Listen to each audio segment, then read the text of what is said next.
Politics में चाचा भतीजे की बनती क्यों नहीं? आप अकेला एग्जांपल नहीं है। राज ठाकरे, बाल साहब ठाकरे, अजीत पवार, शरद पवार, बिहार में चिराग पासवान जी, पशुपति जी। जो हुआ मैंने भूलने का काम किया है। मैं भूल गया उन बातों को।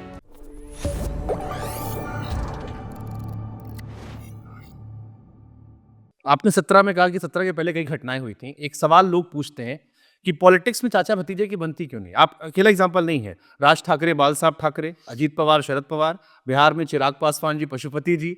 आपने तो इनडायरेक्टली रहा, हालांकि अब आप लोग का पैचअप हो गया है। लेकिन फिर भी ये क्या सर रिश्ता, ये रिश्ता क्यों होता है ऐसा? देखिए, जो उन परिस्थितियों में उस समय हुआ, वो दोबारा नहीं होगा और मैं उम्मीद करता हूँ कि ऐसा दोबारा कहीं घटनाक्रम ना हो। जो हुआ मैंने भूलने का काम किया है।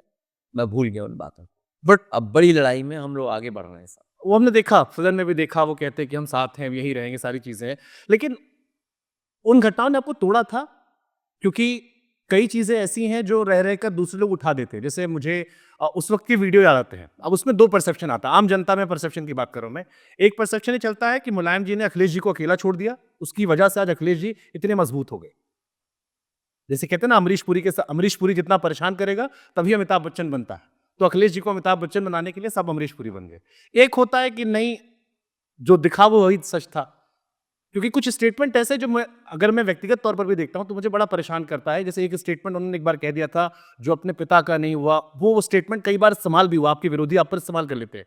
तो ये सब आपको डिसअपॉइंट किया, उस बीच में हर्ट किया, या कैसे आपने अपने को संभाला? देखिए, नेताजी और नेताजी हमेशा समझाते थे। उस समय जो परिस्थितियाँ थीं, नेताजी के सामने और पार्टी के सामने, उसकी वजह से कई बार कुछ ऐसे स्टेटमेंट्स आए जिसने दुःख भी दिया, लेकिन जब ये तो तकलीफ भैया होगा था सर, ये वाला। बात बड़ी थी और क्योंकि नेताजी का ही ये आंदोलन था, नेताजी की ही पार्टी थी, तो मेरी ज़िम्मेदारी ये बनती थी कि नेताजी की पार्टी को और बड़ा कैसे करें। सब बातों को भुला करके नेताजी की ही पार्टी को कैसे और मजबूत किया जाए, उस दिशा में मैं काम कर रहा था। अगर वो घटनाएं ना होती, 17 में सरकार रिपीट होती? मैं ये कहता हूँ कि नेताजी पूरा साथ देते। हालाँकि वो बात आज नहीं कहनी चाहिए मुझे, क्योंकि वो समय गुज़र गया। लेकिन हाँ, नेताजी हमेशा साथ रहे और उन्होंने बाद में भी, जब मैं चुनाव हार गया, तब भी मैं नेताजी से मिला। तो नेताजी ने कहा, नहीं, चुनाव लड़े बहुत, अच्छा लड़े चुनाव। तो नेताजी ने कभी निराश नहीं किया। वो समय और परिस्थितियाँ थीं जिसके कारण वो घटनाएँ हुईं। शायद ये घटनाएँ कहीं ना हो, ऐसी मैं कामना ही करता हूँ। मुलायम सिंह यादव जी का कोई एक स्वभाव जो आप अपने अंदर लाना चाहते हो? नेताजी बहुत हार्ड वर्किंग थे हम्म।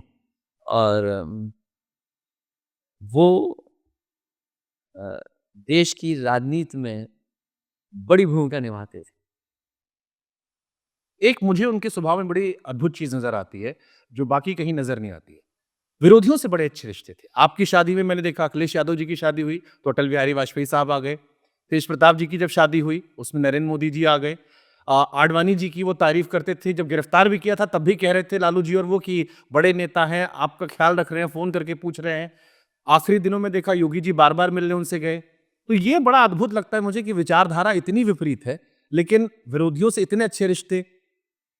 देखिए, नेताजी ने अपने पर्सनल संबंध कभी किसी से खराब नहीं किए। पॉलिटिकल संबंध ज़रूर, एक दूसरे में विचार की दूरियां थी। ये पर्सनल संबंध बहुत सी लीडर्स के साथ नेताजी के साथ है, क्योंकि समय समय पर एक दूसरे ने का साथ काम किया है। इसलिए मैं समझता हूँ वो परिस्थितियाँ ऐसी रहीं कि संबंध हमेशा बने रहे। नेताजी लोकसभा में कई बार रहे।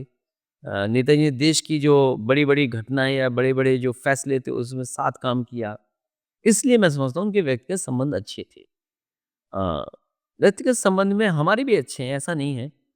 लेकिन इधर जो माहौल है राजनीति का, इधर बीजेपी ने थोड़ा खराब किया है।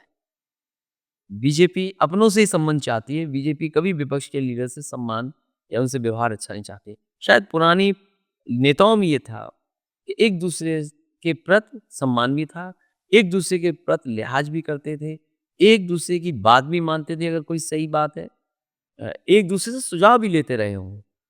क्योंकि मैं जब नेताजी और एनडी तिवारी जी की बात सुनता था, मुझे याद है नेताजी ने एनडी तिवारी जी से कहा कि आप कहाँ उत्तराखंड में हैं? यूपी आपकी जगह, आपको यहाँ सम्मान ज़्यादा मिलेगा। और मुझे उसके बाद वो घटना याद है कि एन तिवारी जब नेताजी से मिले, बोले कि अब मैं उत्तराखंड छोड़ दिया हूँ, अब मैं यूपी में रहूँगा और यहीं पर काम देखूँगा। जब मैं मुख्यमंत्री था, तो एन तिवारी जी ऑफ़िस आ जाते थे, घर आ जाते थे, या नेताजी जाते थे उनके पास, या नेताजी से वो मिलने आते थे।